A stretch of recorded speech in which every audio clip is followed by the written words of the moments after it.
uzabyoza uzabironge binoge nimara kunoga ubone kubiteka. Umwaka we arabironga yarangiza agashyiramo n'isabune.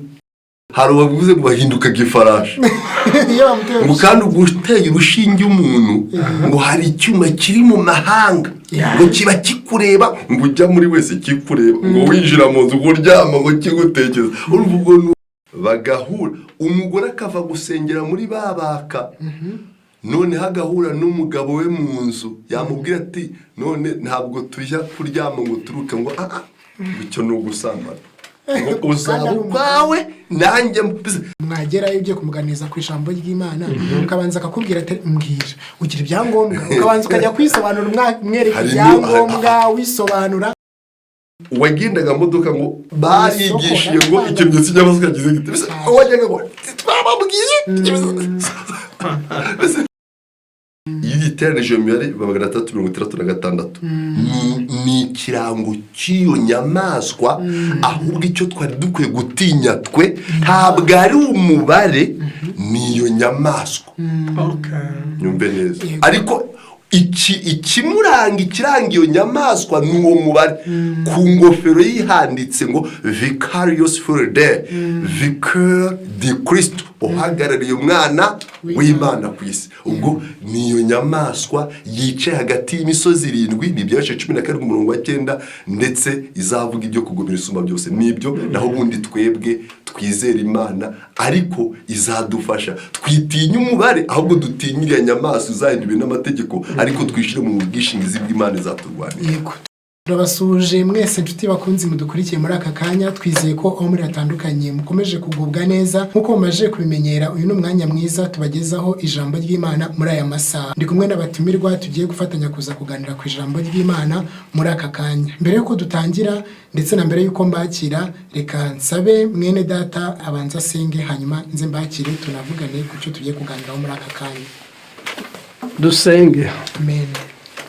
Turagushimye data wa twese udukunda utuye mu bwami bwo mu ijuru. Tugushimiye ubuntu bwawe n'imbabazi zawe byakomeje kubana natwe.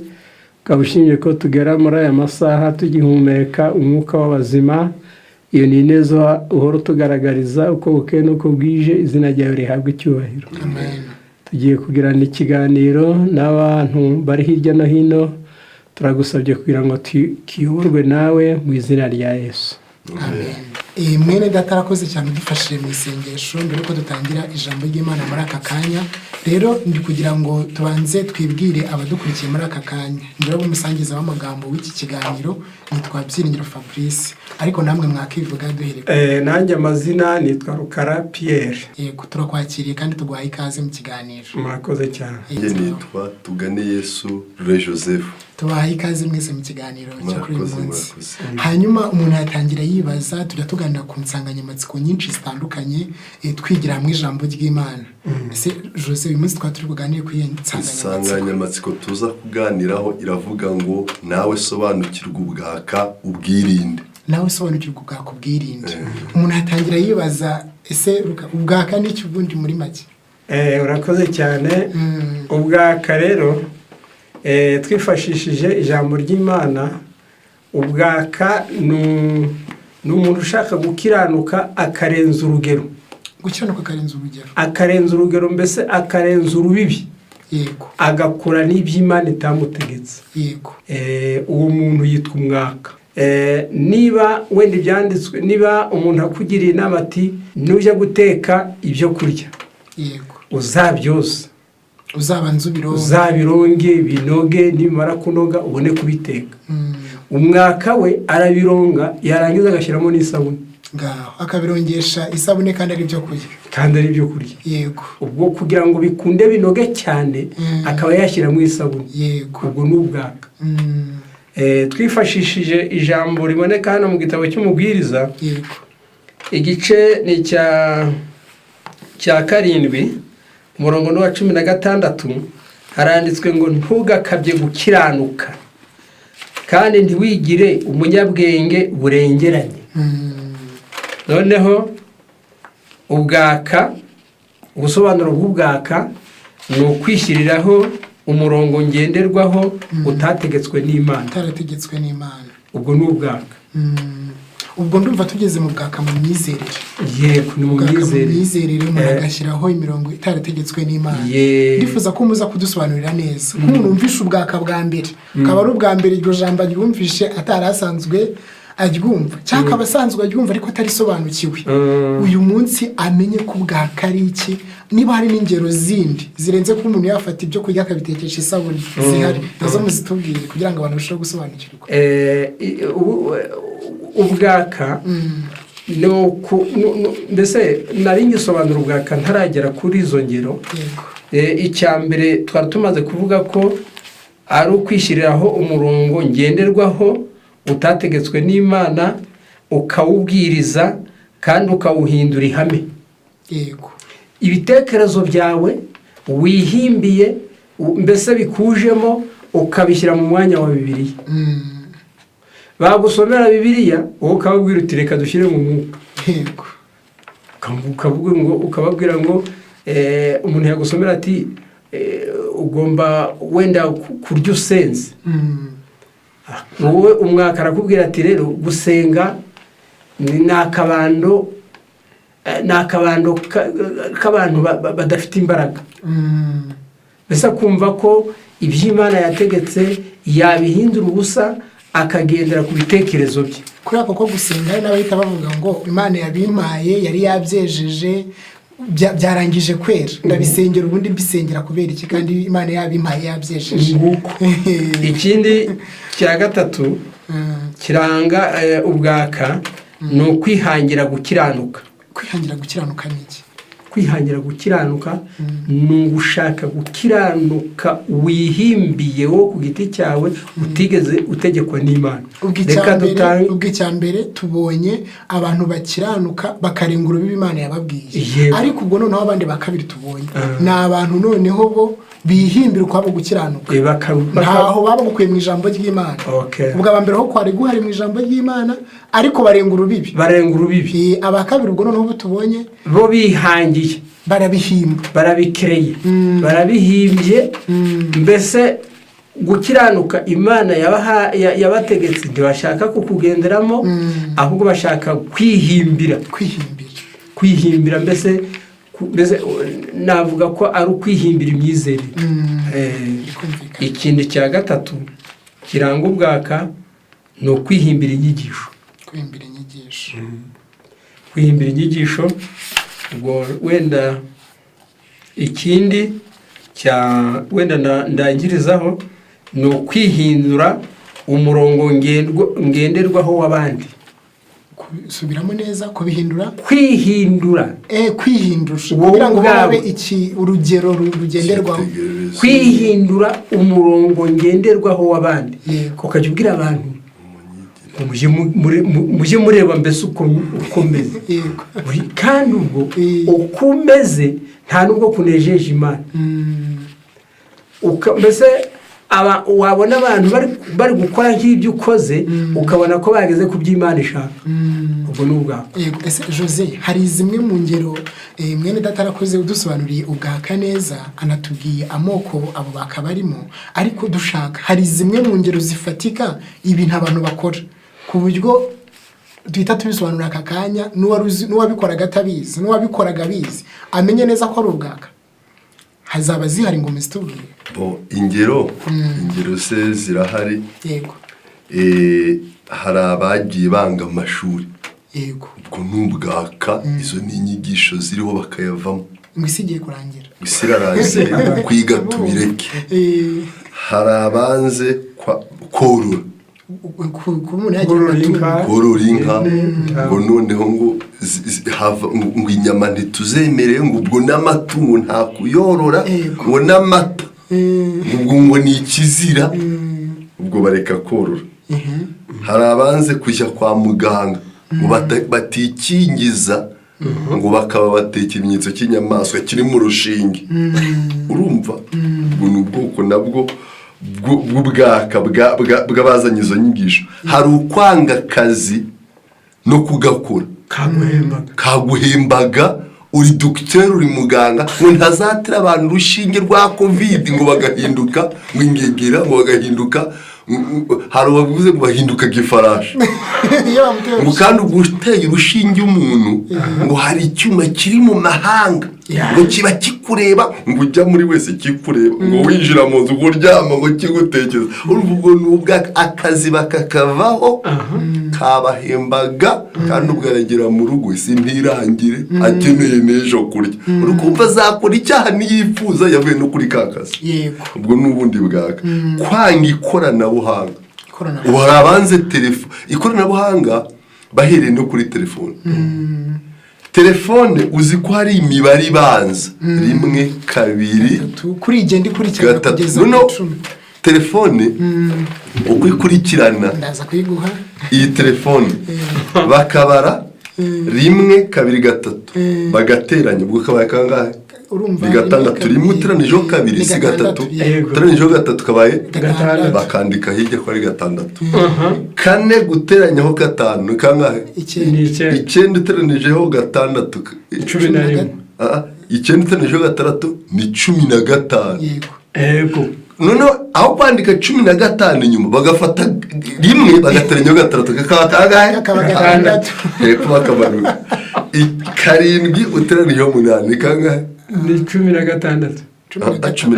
15 uteranijeho 9 ni kangahe 15 ni 24 yego 24 aho kwandika 24 bakandika kabiri guteranyaho kane bikaba kangahe ya mibare wa mubare wo hejuru si gatandatu twabonye n'uyo hagati bakabona gatandatu n'uyo hepfo gatandatu ati ikimenyetso cy'iki batize telefone zibaye ikimenyetso cy'iki bati nimuzadushaka wumve kuntu ari byandi batubwiye ngo akari icyitegererezo ngo abandi bazareberaho ati ngiye kure mwebwe nimuja mushaka kandi ubwo afite na telefone mwe muje ku wundi muturanye dore nimero mbasigiye muje munyakura ariko ntimutunge ikimenyetso cy'iki muzaje tuvugana ariko mwe kugitunga ese urumva nubuyobe nawe ukibaza umuntu telefone ku kimenyetso cy'inyamaswa kandi ntayitunge nubuyobe abandi bakanga gushingirwa ngo bazabaho kandi biravuze ngo si byiza ko uyu muntu aba wenyine ariko barabanga gushyingirwa bo baba bavuga ko bihaye Imana biyeguriye gukora Imana gukorera Imana bakaba bavuga ko biyeguriye gukorera Imana biriya hari kosa ririmo kwiyegurira gukorera Imana nushake biriya babigira barabihimba mbese bakabigira icyo bise doctrine urugero rwo kwizera kwabo kw'iryo toro kwako gatsiko kwari ko gukiranuka keretse ubigumanye ubwawe ku giti bikakuba ariko bo babyigisha ko uko wahamagawe ariko uzaba niyo bitakurimo bikubemo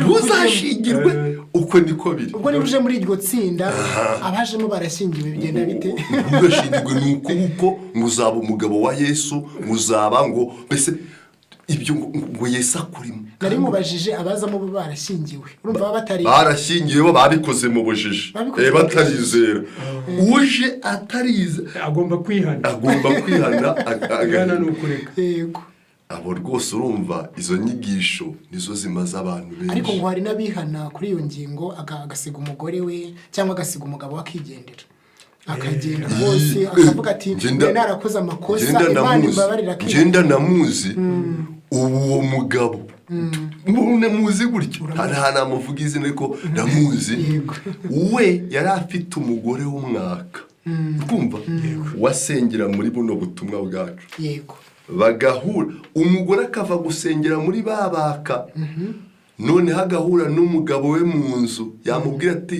none ntabwo tujya kuryama ngo turuke ngo icyo ni ugusambana ngo uzaba ukwawe nanjye bakagira amarira ngahe uwo yaramuta yanze kwiyandikisha no kuri bya bipapuro byitwa iby'ubutaka ngo ntiyajayo ngo n'iby'isi arabireka yanga indangamuntu bandara abafunzi bamwe bafungira muri za gereza banze indangamuntu urumva yanze no kujyana abana mu ishuri ngo ni ikimenyetso cy'inyamaswa ngo baziga bageze mu ijuru. Utekereza ukuntu ari ubuyobe umuntu kwanga kujyana abana mu ishuri wakabazi gusoma abana ngo ntibamenye gusoma. Urumva nta bujiji burimo. Na bya bindi ari gusoma no kubera ko yabyize.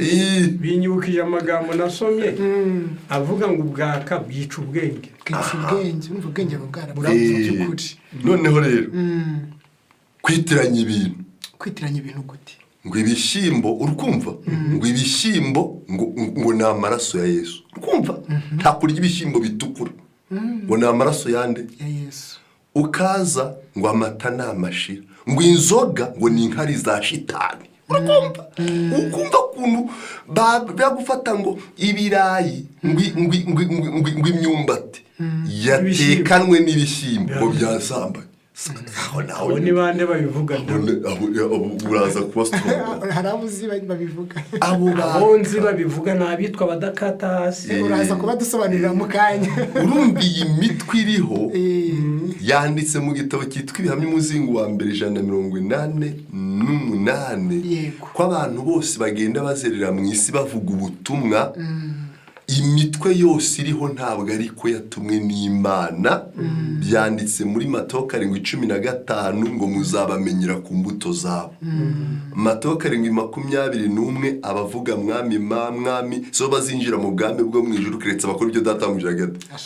Imitwe yose iriho ariko muzabamenyera ku mbuto zabo. Umuntu aranga hari n'abanga akabwira umwana we ngo nunajya ku ishuri ngo ntukaririmbe n'indirimbo y'igihugu ntukaye kuko ukabona ubwaka ubwenge bwabo bwarapfuye ubwabo nabo ubwabo. Niyo umujyanye mu byo gukora bisanzwe akantu karaduka indege yakwaduka idrone iri gutwara amaraso ngodo gukinyitse cy'amaswe cyangwa nakibonye mu kirere ko cyane telefone uhaje telefone zikaze zikoranabuhanga. Yavuga ngo ikimenyetso cy'amaso cyangira gite twari twatundi hari n'imodoka zino utapaho kakandi kitwa ngo tape and go gukozaho kagenda ngo iki kintu ngo amafaranga akantu ushyira amafaranga akagenda. Mbese mu by'ukuri ubwaka bumaze kutwicira abantu benshi. Ikoranabuhanga ryo rigomba kubaho ubwenge buzagwira ariko wibyitiranya n'ikimenyetso cy'inyamaswa kuko si cyo ahubwo ni ukwitiranya ibyo bintu. Urakoze cyane uratwaguye rwose kandi numva uri kutugeza kure. Tubonye ingero nyinshi z'ubwaka. Mberuka dusobanurire hari abo wavuze bitwa badakata hasi bo ntago tugiye kubavugaho ngo tubike ariko se iyo mico bakora turita kuri iyo migenzereze yabo bakora bizera kandi bigisha abantu ko bagomba gukora mu by'ukuri yemewe na Bibiliya? Ntabwo yemewe na Bibiliya kuko dusobanura iby'abaka twasanze ari abantu bihimbira inyigisho yego kandi bakigira umurongo ngenderwaho w'abandi. Noneho abo bavuga ngo ni abadakata hasi ni abantu bavuga ko batafata ibishyimbo ngo babigereke ku myumbati. Ngo baramutse bafashe ibishyimbo bitetse bakagereka ku myumbati ngo babisambanye. Ubwo umuntu akaba akoze icyaha cyo gusambana.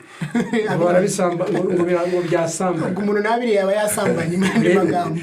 Rwose n'umuntu uz'ubwenge utaranasomye na Bibiliya ntawe ntiyanabyemera. Numva ntago ari ibintu bisaba kuba warasomye ibintu byinshi ahubwo ni mushyira no muri logique ukumva. Ariko nkuko mwabitubwiye twabonye neza ko ubwaka bwica ubwenge. Urumva ko ubwenge bwa bwaramajije gupfa. Ikiganiro cyacu rero nkuko mwakitubwiye kitwasobanukirwa hari ubundi bwaka tuvugaho. Buriya kwa nyumuzi ku isabato itangira izuba rirenze. Yego. Abaka kugira ngo babinoze neza. Ibiryo baba babitetse. Ibiyiko biri mu biryo ngo bataza kubyoza ngo babikuye ahandi hantu bakaba barakoze mbese gufata ikiyiko ukagishira mu biryo ubwo ni nko gutwara umutwaro no kubanga ibiryo bazajya kwisana barara babyare birimo n'ibiyiko noneho kwambara bikaba nk'ibyo abafarisayo bakaraza sinzi niba arara mu pantaro n'ishati ngo kusa batatagira atambara akaba yarara mu pantaro ishati akayiraza ku ngango ku buryo arinjiramo kwihangira gukiranuka ntako narindi kongera. Ubwaka burimo amoko menshi bwatumye abantu bacanganyikirwa, ubwenge bwarapfuye ku buryo no mu buzima busanzwe bwo kubaho usanga n'ubwenge bwe busa n'ubwaturumbutse. Birumvikana cyane nk'uko nabimajije kubibabwira rero. Ku baba bageze ku mirongo bari kutwumviraho muri aka kanya, turi mu kiganiro nk'uko mwakitubwiye cyitwa Nawe Sobanukirwa Ubwaka Ubwirinde. Ubwo ni buri wese udukurikiye asabwa gusobanukirwa ubwaka, ariko umugambi ari ukubwirinda. Hari bimwe rero mwavuzeho, hari abanga kwikingiza harangiza bakavuga ngo ni ikimenyetso cy'inyamaswa. Jose, ndagira ngo dusobanurire, kwikingiza ni ikimenyetso cy'inyamaswa koko ntaho bihuriye, bimeze bite? Ubuse marabana impungenge. uretse leta yashizweho n'Imana n'Abaroma 13. Yego. Leta kugira ngo ibeho nuko haba hariho n'abaturage. Yego. Abaturage bafite ubuzima bwiza, borora neza, bafite n'umutekano. None leta reba kuntu nabo ubwenge bwapfuye, bakavuga ngo gukingira abantu, ngo leta iri kubica ngo baje bagenda nk'ibirimarima, mbese batagira ubwenge. Urumva leta yayobora ibirimarima, ishaka abantu bize bafite ubwenge buzima, batekereza, bazi ikoranabuhanga, mbese basobanukiwe ubuzima bwiza. Noneho tekereza leta iraje kwica abantu ikabakingira ngo urukingo badutera ngo hejuru ngo buriya ntabwo ari rwo batera, ngo bafite urwo batera ngo urugo ruba rurimo ibindi bintu. Kandi ubwo ari kuvuga ibyo, urunyanyarya baruteye umuti, ntabwo azi umuti, ntabwo aje kureba ngo baruteye uwuhe muti. Ibirayi arya nabyo birimo umuti, ntazi uko wari umeze. None urukingo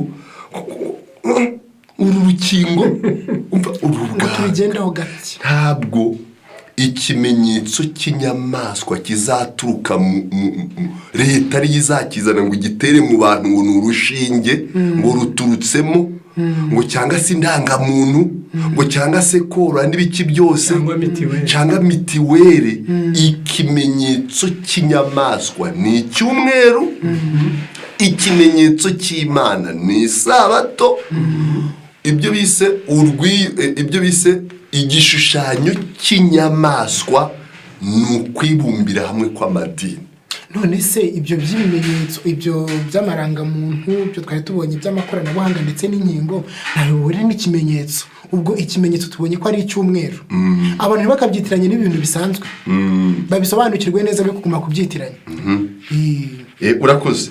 Hano reka some kano kantu, ni 225. Utubwire n'igitabo. Ni igitabo cyitwa Ibyaduka byo mu minsi y'imperuka. Yego.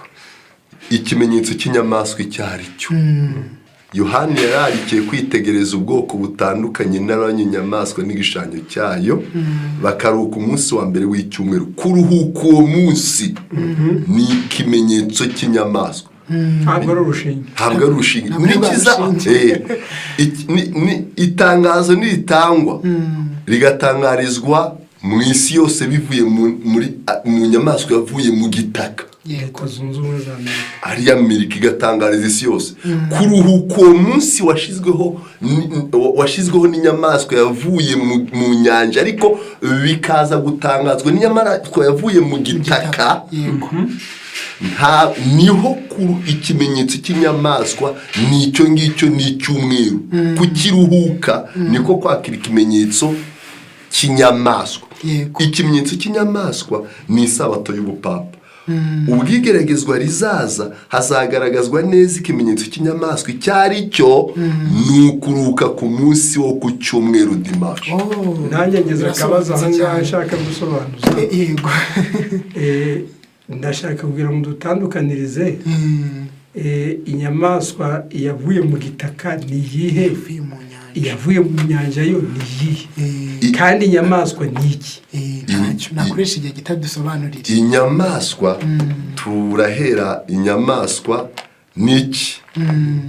Ni Daniel 7:13. Reka nze kureba uwo murongo noneho nyuvuge inyamaswa niki. Daniel igice cya 7 reka dusome haranditse hatya hati 17 haranditse ngo ati izo nyamaswa ni nuko arenye nibo bami bane bazaduka mu isi. Yego. Inyamaswa Daniel 7:17 baye ubwami.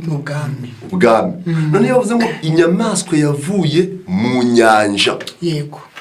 N'ubupapa mu nyanja nukuva mu bantu benshi kandi uburayi nibwo bwatuwe mbere y'umugabane wa Amerika yatuwe nyuma n'abavuye mu burayi bahunza akarengane k'ubupapa. Kuvukira mu nyanja rero kunyamaswa yavuye mu nyanja nukuvukira mu bantu benshi. Byanditse muri Daniel ibyashe 17 umurongo wa 15 17 haranditse ngo nuko arambwira ati amazi wabonye wamara yiciraho niyo moko n'amaterano y'abantu n'amahanga n'indimi. Urumva n'abantu benshi cyane. No kuva mu gitaka inyamaswa yavuye mu gitaka ni USA United States of America na Amerika yavuye hadatuwe n'abantu benshi. Kuva mu gitaka nukuva ngo kwaduka kwayo mu 1789 yubatswe n'abari bavuye mu burayi bahunza akarengane k'ubupapa bambuka inyanja bita Ocean Atlantique berekera muri za Pennsylvania zawe aho ngaho iyo 13 nibo bahanza Amerika irubakwa. Niyo mpamvu mu idolari ryabo ry'abanyamerika handitsemo ijambo bivuga ngo in God we trust. Bajya guhanga Amerika bavuye mu burayi baravuze ngo mu Mana niho dushize ibyiringiro. Iyo niyo mpamvu kugezana n'uba Amerika yubakiye ku Mana. Keretse gusa nikuraho niyo mpamvu nizamuka mu bukungu mu gisirikari mu buzima. Niyo nyamaswa yahanuwe ngo ivuye mu gitaka niyo mpamvu ihora yaguka cyane inateye imbere kubera ko yo imuhanuzi yarahanuwe kandi ntabwo irakura itegeko ry'Imana. Buri wese asenga uko ashaka agenda uko ashaka kuri uko ashaka bahaye umudendezo. Niyo mpamvu yakiye ku mahembe abiri ayo mwana y'intama demokrasi na politike. Ngo numva icyo yavuye mu gitaka ni Amerika yavuye mu nyanja n'ubupapa mu burayi. Urakoze cyane ndatekereza wasobanukiwe. Reka nizere ko n'abadukurikirana bamaje gusobanukirwa. Hari ikindi twabaza ese abantu banga ku urumva leta ibyo ari byo byose ibigambiriye iterambere n'ubuzima bwiza bw'abaturage. Umuntu bakazana ubwisungane mu kwivuza. Zana ubushobozi bwawe nanjye nzana ubwanjye twisungane kugira ngo tubashe guhangana n'ikiguzi cy'ubuvuzi. Twisungane ariko umuntu we ntiyisungane akanga kujya mu bwisungane ariko yitwaje ko imyemerera arimo ibimubuza. Yewe murabisobanuriraho iki ko abantu nabo bahari ahadukikije. Abo ngabo rero nibo twasomye muri kiriya gitabo ngo ubwaka burangwa no kwigira umurongo ngenderwaho w'abandi. Mbese we ashaka kwigira cyo ariko nta n'inyandiko atanze ahubwo niko abyumva. Yego niko abyumva. Rero uko umuntu abyumva bidakurikije handitswe ngo bishobora kugusha umuntu mu buyobe ndetse no mu bwaka. Urakoze cyane. Hari abandi bantu mwigize kutubwiraho ubu turi mu gusobanura nyine mu buryo burambuye zimwe mu ngero z'ubwaka twagiye tubona rurere yatubwiye. Ariko hari abandi bantu bigize kutubwiraho bita abapandura. Murakoze cyane. Abo bantu bo ntabwo icyo tugambira hano ari kugira ngo tubigishe abantu cyangwa tubavugeho ahubwo no kugira ngo turi muri sobanukirwa ubwaka nawe ubwirinde. Ubwaka bwabo bo ni ubuhe abantu babusobanukirwe babwirinde bati. Urakoze cyane. Rero iyo umuntu ajya kuba umwaka hari inyandiko asoma yamara akayisobanura akurikije ibyo kamere ye irarikiye. Iyo uvuze ngo ibyo kamere irarikira ni ibiki? Ibyo mbese n'ibihwanye n'iby'umutima we wifuza. Ni ukuvuga ngo ngende wenda nshaka kwinywera akayoga nkajya mvuga nti nyamara umuntu anyweye gake ntacyo byaba bitwaye ikikomeye ni ukurenza. Yego. Wenda urugero wari utanze ni amagambo aboneka mu Rwanda rwa Timoteyo igice cya 5 umurongo wa 23 aho Pawulo yagiriye inama Timoteyo ngo reka kunywa amazi gusa ujye unywa vino nke kuko urwaragura. Umwaka wahageze aravuga ngo reka kunywa amazi gusa ujye unywa vino nke kubwo inda yawe yakunaniye. Kandi ijambo inda yawe yakunaniye ntaririmo, ariko aryongeramo. Ahubwo se ninde washimirwa n'inda yamunaniye? Abafilipi 3:19 haravuga ngo Imana yabo ninda. Uwamaze winda yananiwe Imana yabarinda. Noneho hari n'abandi bafatwa n'ubwaka akagenda akavuga ati nta torero ritazavamo umugeni. Kandi iryo jambo uwari kubaza uhereye mu itangiriro ukageza mu byahishuwe ntabyo wabona. Abo rero bibanda ku kintu bo twari turiho. Abangaba rero hari inyandiko basomye bayisobanura bakurikije ibyiyumviro byabo cyangwa se amarangamutima yabo. Iyo nyandiko ni iyi. Iyo nyandiko iboneka muri iki gitabo mfite mu ntoke cyitwa inyandiko za kera cyangwa se inyandiko z'ibanze, paji ya 88. Ndasomamo isubiri ngufi nanjye sobanure maze nkubwire ahubwo bwaka bw'abapandura bwaturutse. Haranditswe hati: Je vis la rapidité avec laquelle cette séduction avait gagné du terrain. Neretswe ubwihute bw'ubwo buyobe bwari bwamaze kwigarurira isi. Me fit montrer un trait roulant avec rapidité de l'éclair. Neretswe igare ry'umwosi riri kugenda ariko rifite ubwihute nk'ubw'umurabyo. L'ange me dit, ariko aho nagendere ngiye kuhagera mu ihangane. L'ange me dit de bien l'observer. Marayika arambwira ati iriya gari ya moshi yitegereze neza witonze. J'ai fixé donc mes yeux sur ce train. Nuko amaso yanjye nyahanga kuri iyo gari ya moshi. Il me semblait que le monde entier y avait pris place, qu'il ne restait plus un seul homme ailleurs. Aravuze ngo byasaga naho abo mu isi bose bamaze gufata umwanya muri iyo gari ya moshi, ko nta hantu na hato hari hasigaye. Bamaze gusoma inyandiko rero tudasomye birebire baravuga bati twarapanze gari ya moshi, none tugomba gupandura tukamanuka. Bakabihuza gute? Dusobanurire neza. Ndetse bakavuga ko bagomba kwitandukanya n'amadini, ko mbese ibyo bizera ko bibatandukanya n'abandi, ko bo batahuje nabo mu byizerere, ko ko bavuye muri cya kigare cyangwa se ya gari ya moshi. Gari ya moshi nawe yeretswe abantu bose birundiremo ngo ari ubuyobe bwabafashe, ngo buri wese yamaze gufata mu mwanya. Ubwo se hari amahame ya Bibiliya bakigenderaho cyangwa yose barayataye? Bigendera gutyo gusa, bigendera muri bya bindi byabo abakase? Yego, abo twari tuvuze. Oya, nta mahame ya Bibiliya. Kuko impamvu batagendera mu mahame ya Bibiliya, na Bibiliya ntibayemera. Nayo basanze muri icyo kigare, ubwo bayivuyemo nayo. Nayo basanze iri muri icyo kigare biriyo hagati. Ntabwo bayemera, nayo barayanze ndanabisoma.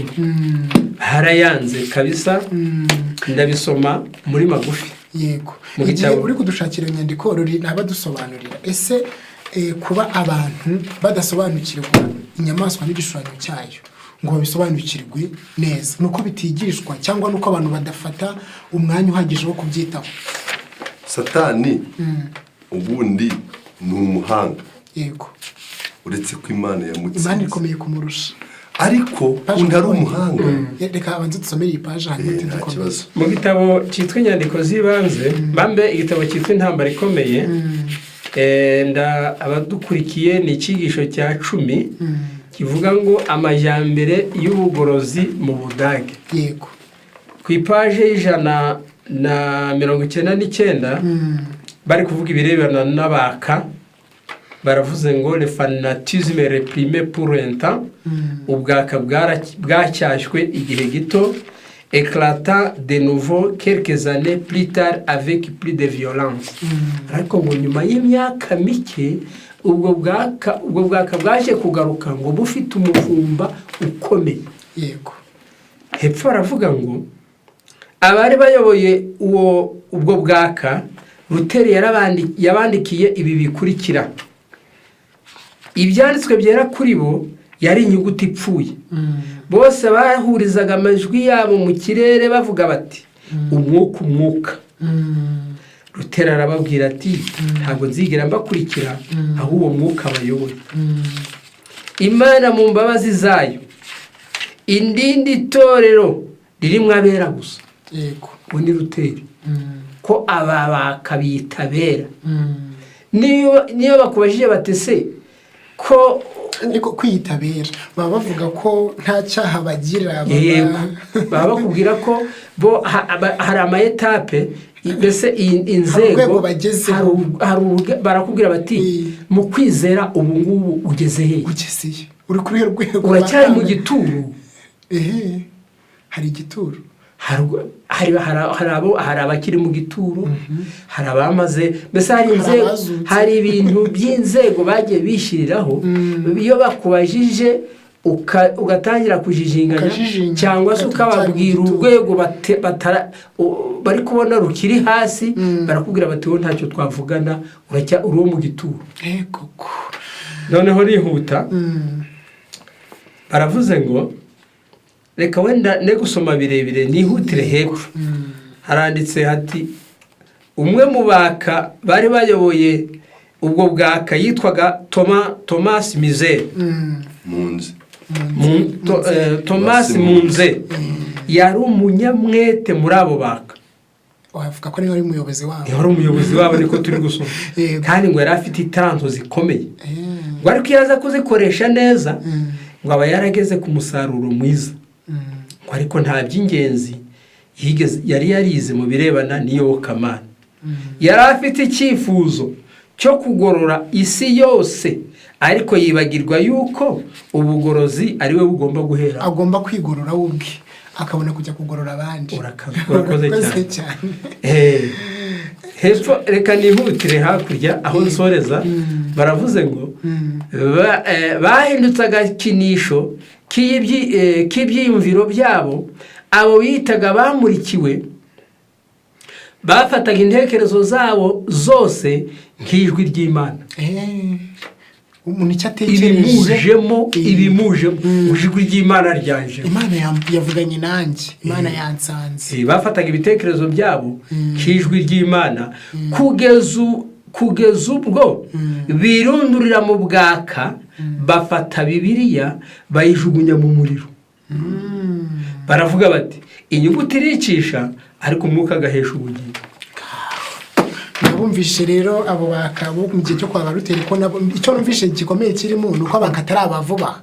Mwumva nabo mu gihe cyo kwa Luteri hepfo hariyo baka, kandi murumva uko nta bwaka bworoheje bwari burimo. Bafashe biriya bakayitwika, inyuguti iricisha, urumva nabo niba ari boroshye. Ariko turi muri Sobanukirwa ubwaka nawe ubwirinde. Jose ni nakubajije kuba abantu badasobanukirwa inyamaswa n'igishushanyo cyayo ndetse n'ikimenyetso cyayo ndetse n'umubare wayo, reka nawe tuze kuwongeraho. Nakubajije ese nuko bitigishwa, nuko abantu badashaka kubimenya. Warutangiye umbwira ngo Satani arakomeye, ariko twari tubonye ko Imana ikomeye kumurusha. Wakomerezaho. Ariko aho icyo nshatse kwerekana, Satani ubwe niwe uhagurutse imitwe y'ubwaka. Impamvu ayihagurutsa mbere y'ubutumwa. Sida mwanyumvise. Iyo abakabaje mbere y'ubutumwa basenya ibyo Bibiliya yigisha, bagateza urujijo muri leta, bagateza urujijo mu myizere n'abantu bakagira urujijo. Iyo ubutumwa buje kugorora ibintu barabwitiranya, bakavuga ko nabo kuko baza bitirira izina rya abantu bati turabaguruzi nabo bakavuga ko ari iki. Ariko bafite inyigisho bakubitamo. Wenda ndaza gusoma urugero hano mu Byakozwe 5:39 haranditse ngo babyumvise bazabiranwa n'uburakari bashaka kubica, 33. ariko mu rukiko umufariso witwaga Gamariyeli wari umwigisha amategeko wubahwaga n'abantu bose, arahaguruka ategeka ko baheza intumwa akanya gato. Izo za ntumwa za Yesu, ariko mbere hari abaka bahagurutse mbere y'uko Yesu yohereza intumwa. Hari abandi babanje imbere, ariko Satani arabahagurutsa kugira ngo nibuza bwa butumwa ari bwiza bazabwitiranye na bwa bundi buje ari ukuri. Kumva? Maze arababwira ati, yemwe bagabo, uyu ni Gamariyeli b'Isirayeli, nimwitonde mumenye ko uko mugira aba bantu, muzi yuko mu minsi yashize Teyuda, urumva yari umwaka, yahagurutse yarazwe avuga yuko ari umuntu ukomeye, nuko abantu nka 400 baramukurikira. Urukumva buke yaricwa. Ubwo yari umwaka, abamwumviraga bose baratatana bahinduka ubusa. Hanyuma ye mu minsi yo kwandikwa haduka umunyagara witwaga Yuda, agomesha abantu benshi baramukurikira, nawe aricwa. N'abamwumvaga bose baratatana. Kandi none ndababwira nti, muzibukira aba bantu mubarekure, kuko inama y'ibyo bakora nibiba bivuye ku bantu bizatsindwa, ariko niba bivuye ku Mana ntimuzabasha kubatsinda. Mwirinde mutazaboneka ko murwanya Imana. Ubwaka aho abantu babwitondera, Satani arabuhagurutsa kandi bufite umuvumba, butanga n'ibyabo, batanga n'igihe, ariko ari Satani ubakoresha kugira ngo kuko abo areba hirya akabona hari ubutumwa bugiye kwaduka, agahagurutsa abo bantu. Byanditse mu Bakorinto 10:12 ngo si ibyitangaza kubona n'abakozi ba Satani bihindura nk'abakozi b'Imana bakagura ibyo gukiranuka, ngo ariko iherezo ryabo rizabana n'imirimo yabo. Aba baradutse ariko arabaka, ariko baragwa, bahagurukana ikintu kimeze nk'umuriro ariko ugiye kuzima. Noneho icyo ushatse kuvuga kindi ni hano kwa Ruteri, aba bakabahagurutse witwa Tomasi Munze. Mwumva icyo yakoze. Paji 135 haranditse, bidatinze imbuto zikomeye n'intambara ikomeye kuri izo nyigisho nsha zaragaragaye. Abantu bayobowe kwirengagiza ijambo ry'Imana cyangwa bakarishyira ku ruhande burundu. Bitewe na Tomasi Munze arabayobya, Bibiliya bayishyira ku ruhande. Hari n'umwaka nyine nahuye nawe uyu munsi, yarambwiye ngo kubwo iki gitabo cyanditswe n'abantu, nafashe ibitabo byanjye byose nabiziritse hejuru y'igisenge, hano habamo parafa ngo ntazongera kureba kuko nyigucirishisha umwuka gahisha ubugingo. We ajyama mu nzu ngo ariko ngo Bibiliya yiziritse hejuru mu gisenge n'ibitabo watatazayibona ngo uko yanditswe n'abantu. Yarayimanitse. Umva ko amashuri, umva za nyigisho za Munze, amashuri yabaye mu rujijo. Abanyeshuri banza amabwiriza yose, bareka amasomo yabo maze bava muri za kaminuza. Urukumva inyigisho z'Ubwaka. Abantu bize kaminuza ugafata diplome ukayica ngo ibi ni iby'isi, lisansi wigiye waraye amajoro mu ndobo ugakandagiramo ukayica ngo isi irarangiye. Urukumva abanyeshuri bavuye muri za kaminuza, b'abantu bibwiraga ko bashoboye kubyutswa no kuyobora umurimo w'ubugorozi, nta kindi bagezeho uretse kugeza harindimuka. Noneho Ruteri, ingaruka zabaye kuri Ruteri sugira ngo nizi hepfo razumva. Ubu noneho umuji wa Witambere ubwawo wari ihuriro ry'ubugorozi mu buryo bwihuse, abahaka nabo bawujyamo biravangitiranya. Wumva icyabayemo, wajyaga mu maboko y'inyigisho z'Ubwaka no kutumvira amategeko. Ntabwo inyigisho za Ruteri zo zateje iyo mibereho ibabaje, ariko mu Budage hose abanzi ba Ruteri barabimwitiriraga bakabimushinja ko ari we muntu. Buriya uzi ko nubwo turi abagorozi, leta kubwo kutwi kwitiranya n'abaka iyo uvuga ngo abantu nibo batarya ibishyimbo bitukura ngo nibo batagira mituweli kubera iki ntabwo twe turabaka ariko kubw'inyigisho banyujije ahantu turi kwigisha bakaba barahadutanze iyo tuje natwe baradutinya ngo abantu nibo batarya umunyu hano wari ukuvuga ngo kugira ngo twitoze akarengane ubu nta kurya umunyu ni ukuja hanze nkaja mu mbeho kugira ngo nzabone uko njya mu ishamba ngo ari gunga ikimenyetso cy'inyamaswa niba imvura iri kugwa njye nimbanze n'inyamaswa yes kugira ngo mbindamenyere nuko bayitoza kumenyera mu by'ukuri ubwaka ni bubi burica ruteri kugeza ubwo barimwitiriye natwe aho tunyuze hari n'igihugu umuntu agwa mufata aya mata ngo ture kuraya amata barayambe ariko ngo tereka ngo mujyana abana mu ishuri ngo ufite ibyangombwa kuko impamvu avuga ibyo ni uko hari ab'iwabo cyangwa bene nyina cyangwa abazi bakoze ibyo banga korora banga kwishira niyo uvuze ngo uri umuguruzi nawe barakwitiranya bakagira ngo niwe uyu rero ruteri ibyo inyigisho z'abana bavuye mu ishuri bose babyitiriye ruteri ko ari wagize ute kandi barako ati none mwese muri kwangu muri kugura ntimuri abaguru ugasanga noneho unisoma gato kugira ngo ngere aho nsoreza na mwene data kugira reka nsome hirya gato ni ku ipaje ya 174 haranditse ngo Simoni Meno yamaze imyaka 25 akora ingendo ari kumwe n'umugore we n'abana babo akihangana abwiriza ubutumwa akihangana imirimo iruhije no kwigomwa ndetse akenshi yabaga ari mu kaga gashobora guhitana ubuzima bwe yambukiranije Ubuholandi n'amajyaruguru y'Ubudage akibanda gukorera mu matsinda y'abantu bacishiye bugufi ariko abasha kuhamamara ubusanzwe yari intyoza mu kuvuga ariko nubwo atari yarize cyane yari umuntu ufite ubupfura budacogora yicisha bugufi kandi yoroheje mu myifatire arangwa n'ubutungane buvuye ku mutima mu mibereho ye agashyira mu bikorwa ibyo yigisha bityo bigatuma abantu bamugirira icyizere amena numva icyakurikiyeho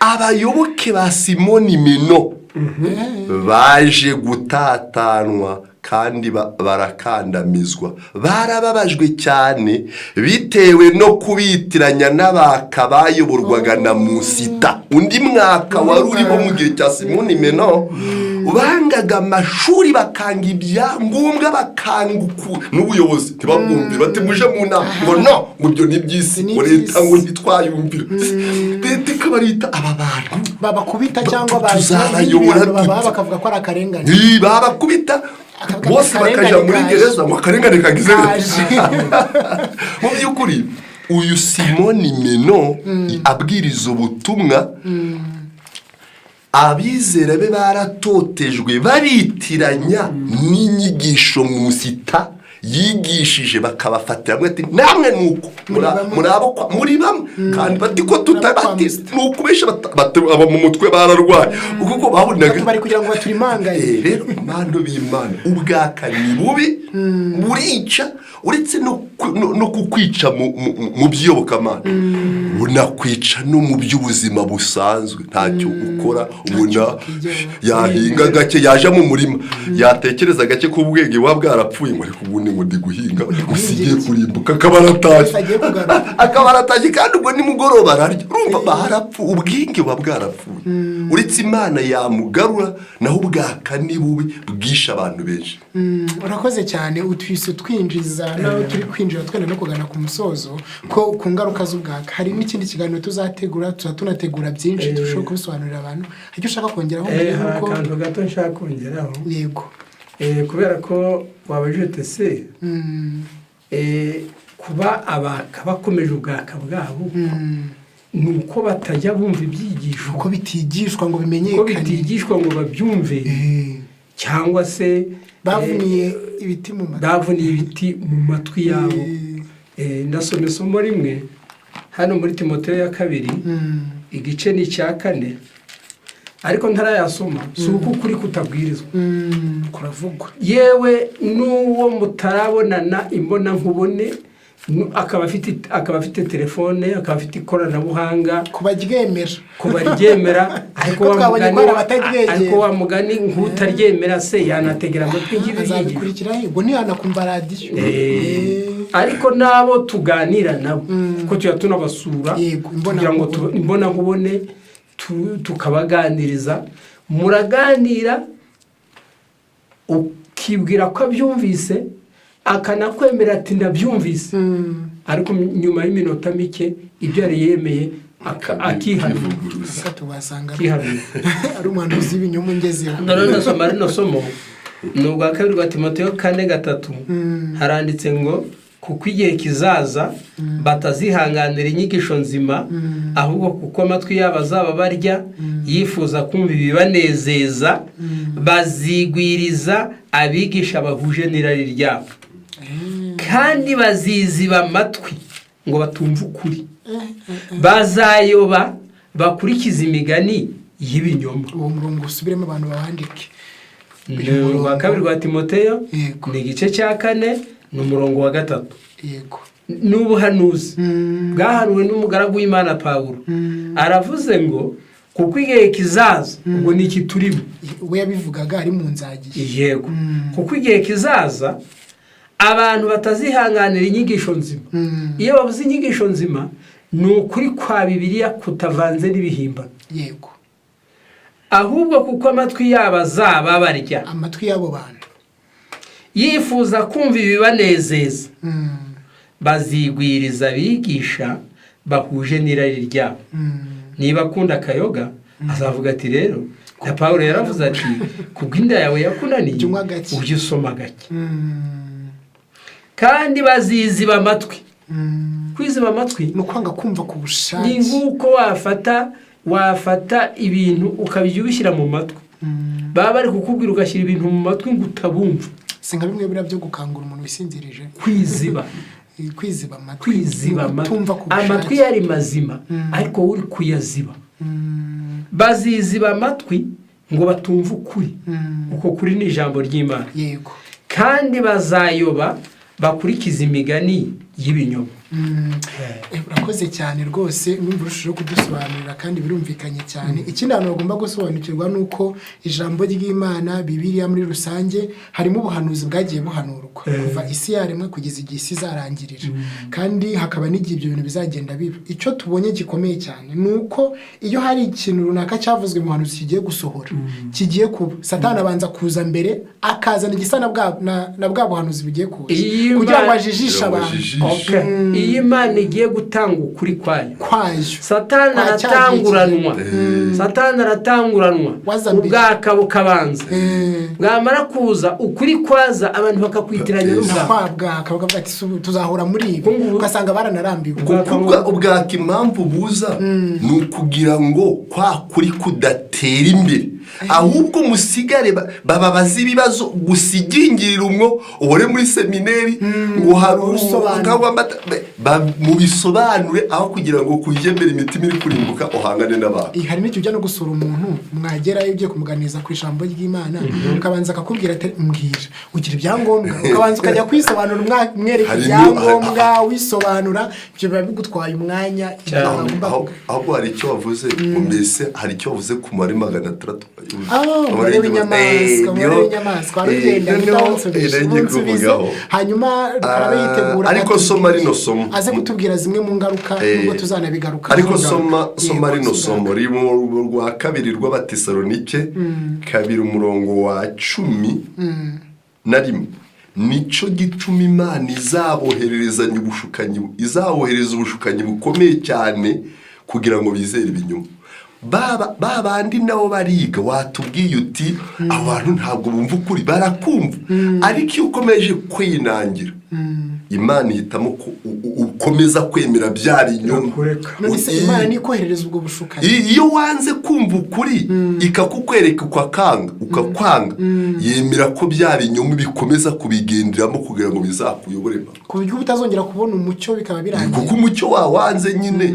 iyo ukuri kuje igihe kirekire ukakwanga ukakunangira, Imana ikohereza ubushukanyi n'ibyo nyuma ukabyizera. noneho ku mubare w'inyamaswa kuko niho bashingira n'imibare yose baterateranya 366 byashwe 13 niho uzasanga abantu bise ubwungu bwarapfuye bamwe abakabati bishe ubwenge bw'abantu urugero buriya umwaka agiye mu isoko agasanga umupira cyangwa se turiningi cyangwa se ishati yanditseho ngo 666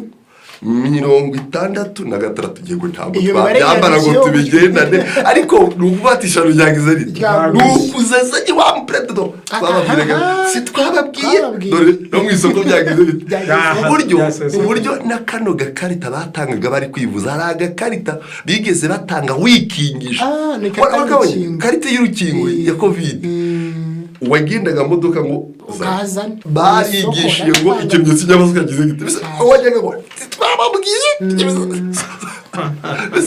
barajijisha ugasanga ibintu kandi ko kucyo gihe ntaho waje gutegiza ese ubwo nubundi ikimenyetso cy'amasaka mu by'ukuri 666 ntabwo izaza ku shati ntizaza ku rukweto ubwo se wanditse 666 ubicitse byaba 999 uburyo mu by'ukuri ntabwo umubare w'inyamaswa ari uteje ikibazo sinzi niba abantu banyumvise ntabwo umubare w'inyamaswa ari uteje ikibazo ahubwo ikibazo kiri kuri nyirawo uko umubare ntabwo uvuga ahubwo twe batweretse ikimenyetso kizaranga iyo nyamaswa noneho abantu bari kwirukira kuri 600 byanditse ku isafuriya no ku ishati ibi byagize ubusije byanditseho ajya no mu isoko ku kibazo cy'amaso bagira ngo baguhunga babyanditseho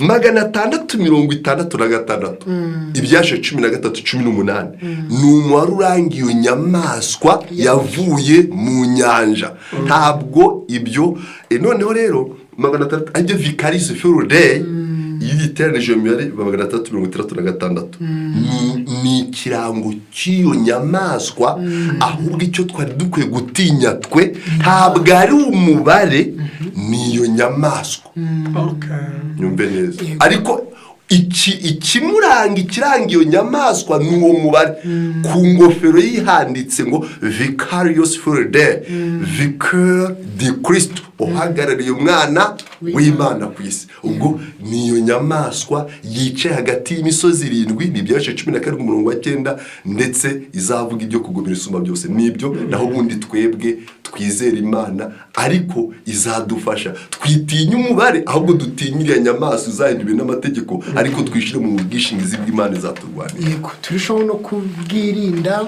ndetse ubwo bwaka ndetse n'ibindi byose bijyanye nabyo nanibajije rukara tuzaguma no gukora n'ibindi biganiro bisobanuriza ingingo kugira ngo abantu bazimenye ariko se twahuranije twazibonye ingaruka z'uko abantu bashobora kuba bava mu byabo hari izindi ngaruka wabumva twaba tutavuzeho muri iki kiganiro twene no kugana ku musozo kugira ngo zitubwireho izindi ngaruka zirahari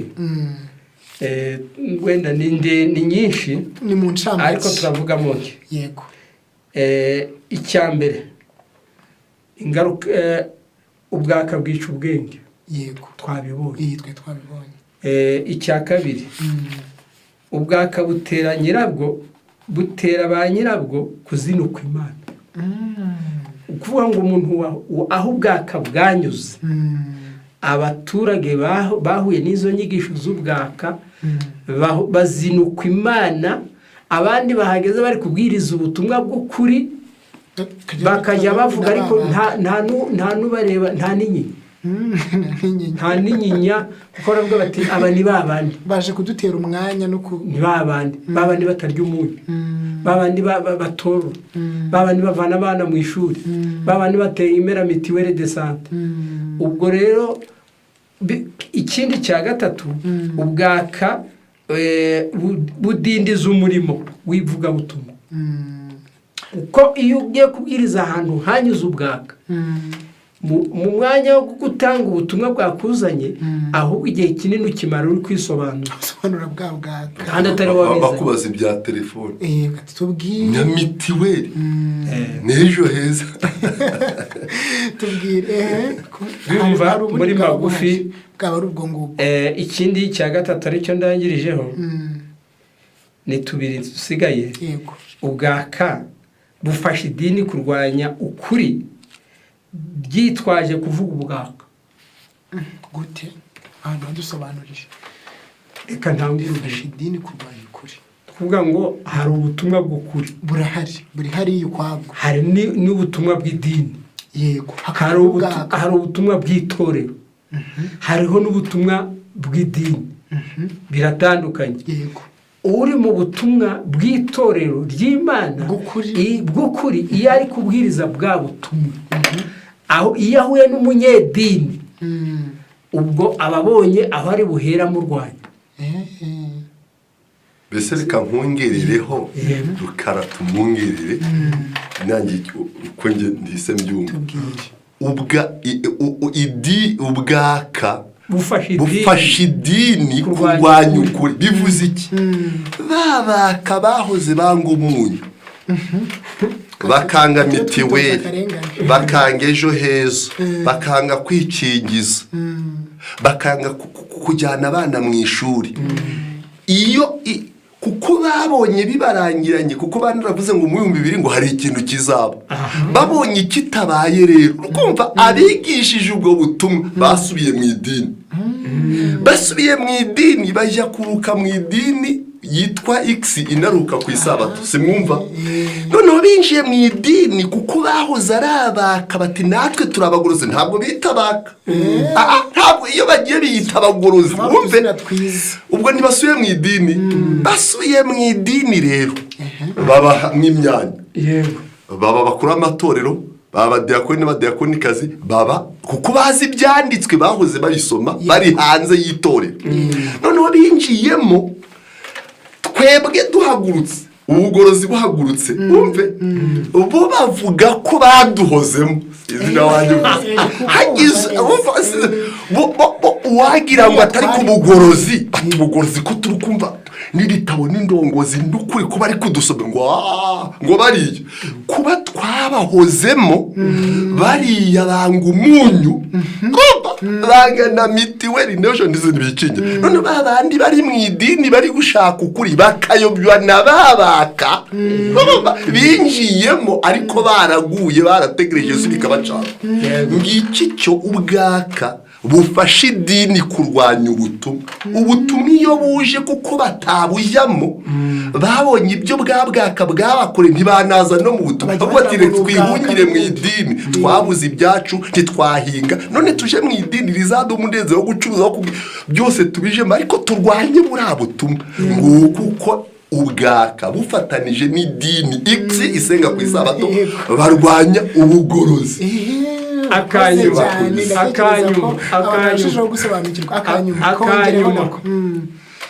kikazanwa n'ingaruka z'ubwaka. Ubwaka butera indwara. Wambaza utese gute bumva nabikubajije.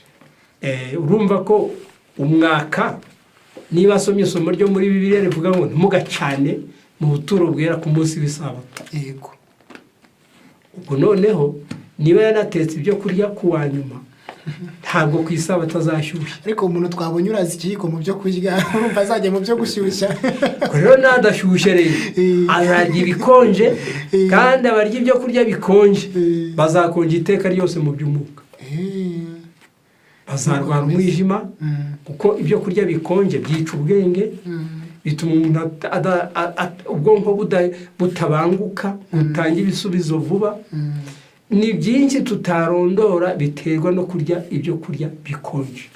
Kuba umuntu atagira n'ubuzima bwiza hari n'ibindi bijya biba abantu bafata amaraso kwa muganga batera indembe akaba yakanga gufata ari amaraso kandi muganga yamupimye akabona ko kugira ngo ubuzima bwe bukomeze kubaho cyangwa komeze kugenda neza akeneye inyunganizi yari amaraso akabyanga akadesida ko atari gufata ayo maraso. Hari icyo nshaka kuvuga. aha ushaka kuvuga ubwaka mpamvu bwica n'abantu nawe ukanga inyigisho zabo. Yego. buriya ugeze mu bwaka abaka kuko bizi ibintu birengeje, bazi ko kurya kandi ko kurya hagati y'igaburo n'irindi rasa amasaha 6 kandi noneho abantu ngo bakarya kare. Si urukumva? Buri uyu mwaka yariye saa 10 saa 12 kugarura hino, yariye ibya nimugoroba akabirya mbere ya saa 12.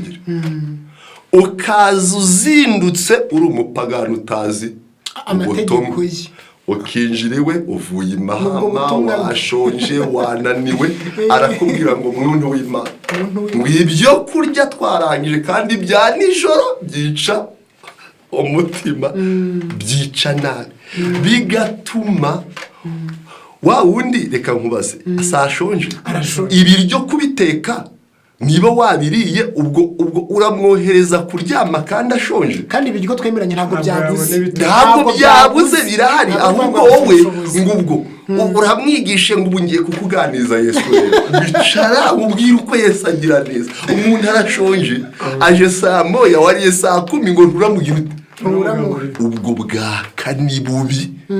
Wikumva ko aho ugeze n'abandi bose bagize bati mu byo kwirinda ntabwo abantu bari ku rwego rumwe, kandi n'uwabo waririnze ashonje ashobora no kubirya kuko ntabwo ibyo byatuma apfa kuko yashonje wenda yiriwe mu ngendo. Ntabwo aravuga ngo urabumuraza ngo nuko ngo byabaye saa moya.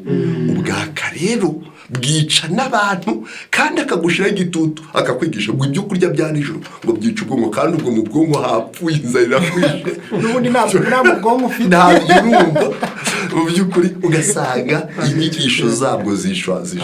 Nicyo nari nshaka kongeraho ko ushobora kugeraho yariye nawe akagutegeka ko ugomba kuba wariye kare, kuko utazana igitabo akagusomera ntabyo uri kubona mu rugendo. Nuko utazana igitabo umubwiye ngo hari n'ibigori mwashirira ngo ngo buriya ngo ubushize mu gifu amasaha yagize ati murakoze cyane. turi kugana ku musozo w'ikiganiro cyacu ariko ntabwo twasoza.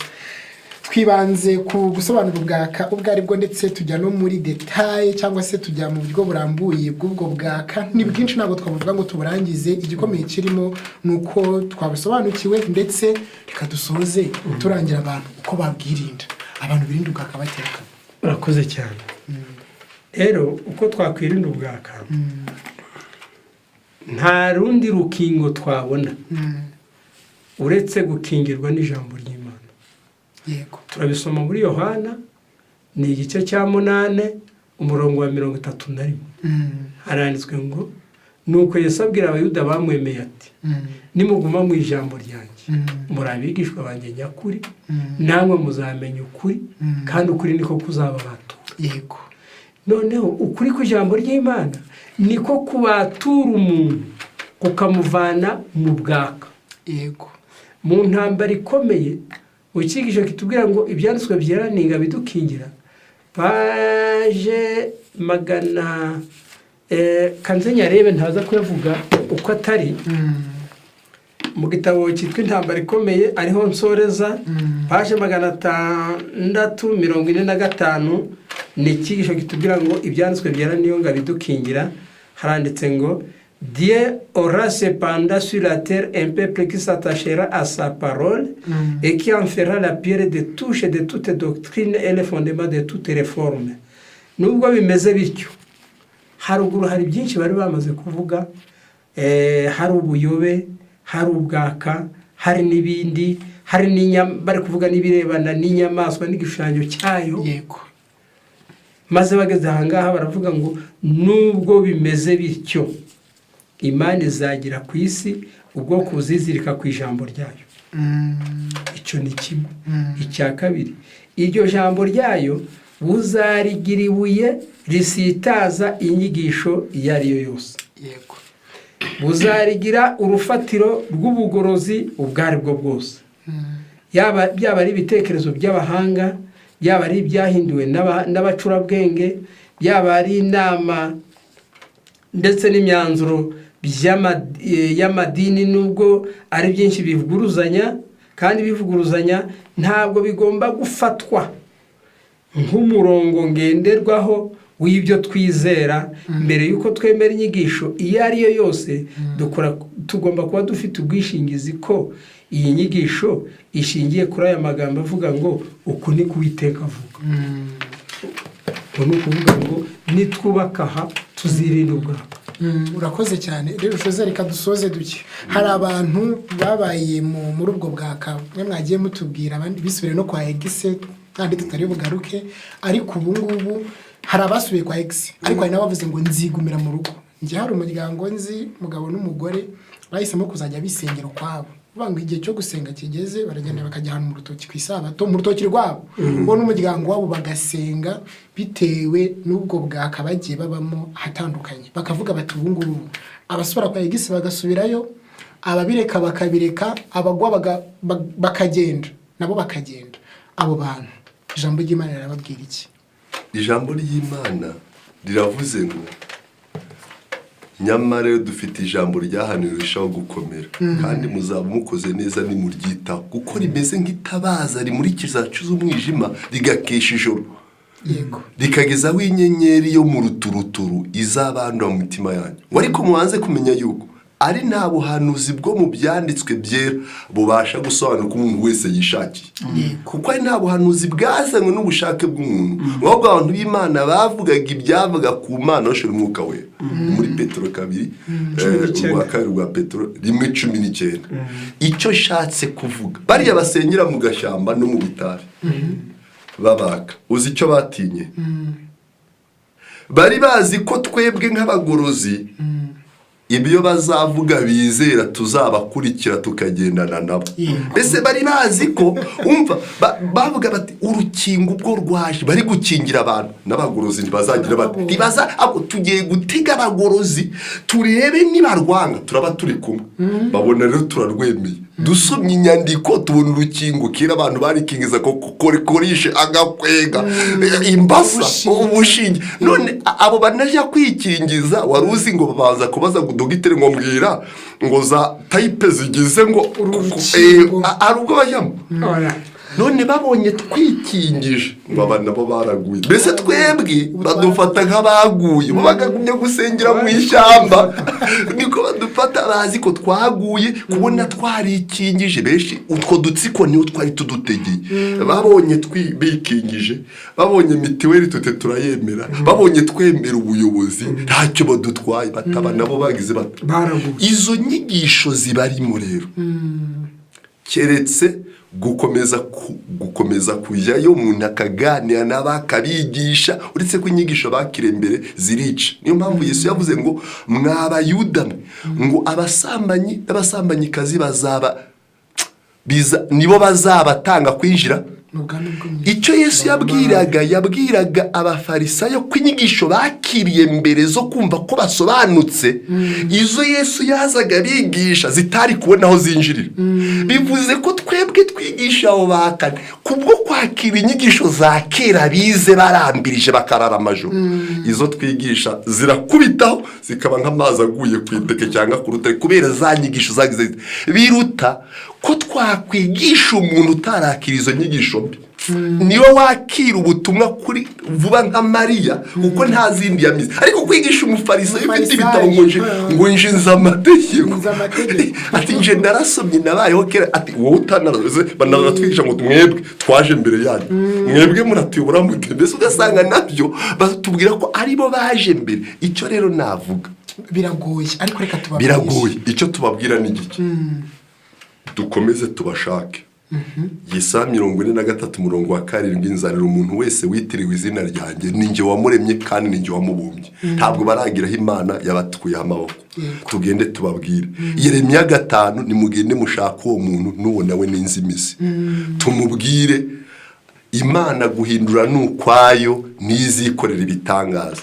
Niyo mpamvu mu gitabo cyitwa Intambara Ikomeye soza page 71 haranditse ngo Dieu a destiné les Écritures à être émanuel de l'humanité entière, étudié dans l'enfance, dans l'adolescence et dans l'âge mûr.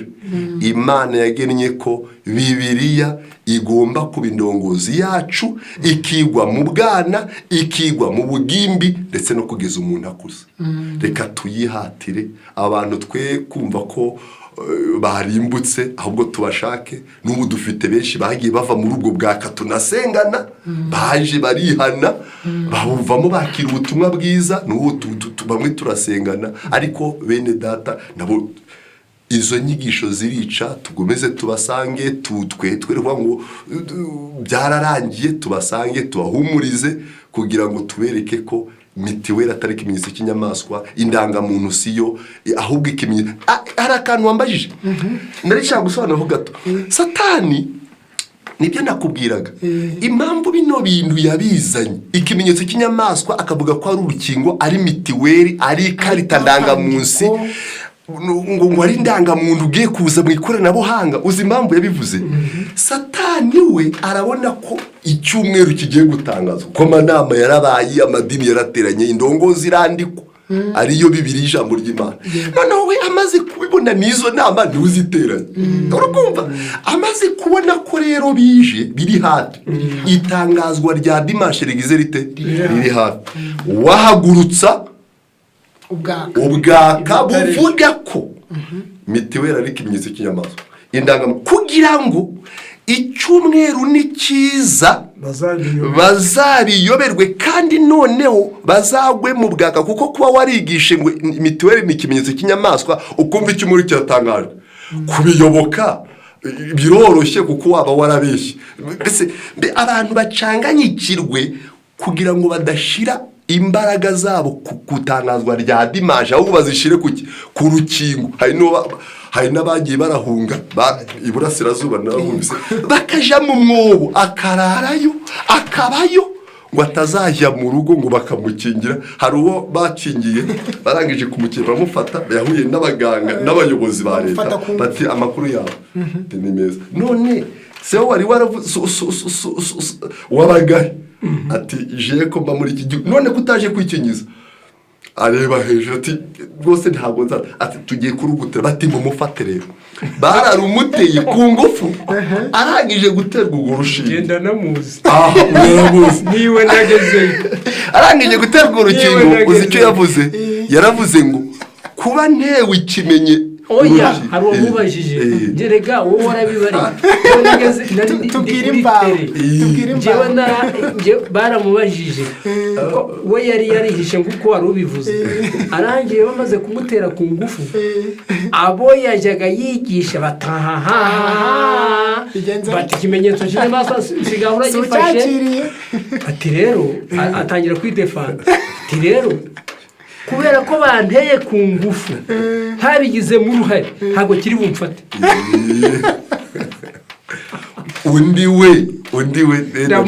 undi we yaravuze ati kubwo kuntera uru rukingo ikimenyetso cy'inyamaswa, ubundi byarangiye, nacakire kinje no mu maraso, niko babyize.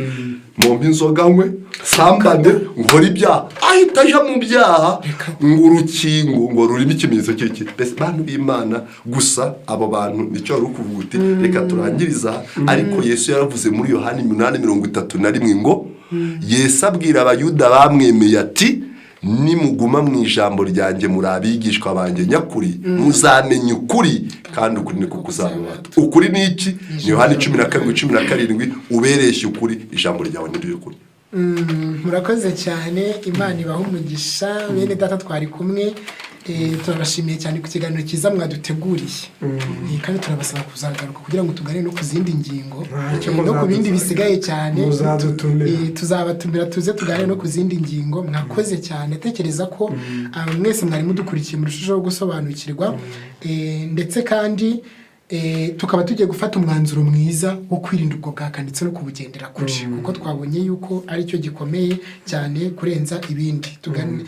tugane Yesu Louis Joseph turagushimiye Imana igumugisha ku musanzu watanze muri iki kiganiro. namwe turabashimiye Imana ishimwe n'abandi turagushimiye cyane ku musanzu waduhaye muri iki kiganiro cyawe Imana igumugisha. namwe murakoze. Ntabwo twakwirengagiza abantu bari badukurikiye bari hirya bino hatandukanye tutazi umubare wabo ariko benshi reka rero nabo tubashimire kandi Imana ibahe umugisha kubwo gukurikira bakihangana bakabana natwe kandi Imana ibahe n'umugisha kubwo kwitegura gushyira mu bikorwa no kubwirinde. Ndetse icyo tubonye dusojeho gikomeye cyane ni ukujya gushaka babandi Yesu arakicaye ku ntebe y'imbabazi ntarahava. Tugomba rero kujya kubashaka tukabashaka ku kiguzi byadusaba icyo ari cyo cyose tukagitanga. Nkuko twatangiye dusenga rero reka dusabe Joseph n'ubundi adusoreje ikiganiro cyacu cy'uyu munsi n'isengesho. kadusenge. Amen. Turagushimye turaguhimbaje Imana ikomeye kubw'urukundo rwawe rwakomeje kubana natwe, izina ryawe nirihabwe icyubahiro. Amen. Tumaze kwiga ijambo ryawe twiganaga ubwaka, nawe urasabwa kwirinda ubwaka. Iki kiganiro twahoze dukora rero kandi ukabwirinda kuko bwaradutse buyobya abantu benshi, abenshi barayobejwe n'inyigisho z'ibinyoma. Turakwinze kugira ngo udufashe kubwirinda, abumvise iki kiganiro bayoborwe nawe, nuko nubaha inyigisho nzima ikwiranye n'amakine yabo tuzaguhimbaza. Abari hafi nakuru ukomeze kubahira kandi natwe duhe kugenda mu ijambo ryawe. Abayobejwe ubarinde kurindagirira iyo, ahubwo nibayoborwa nawe. Waravuze ngo abarushye n'abaremere muze musange n'abarura,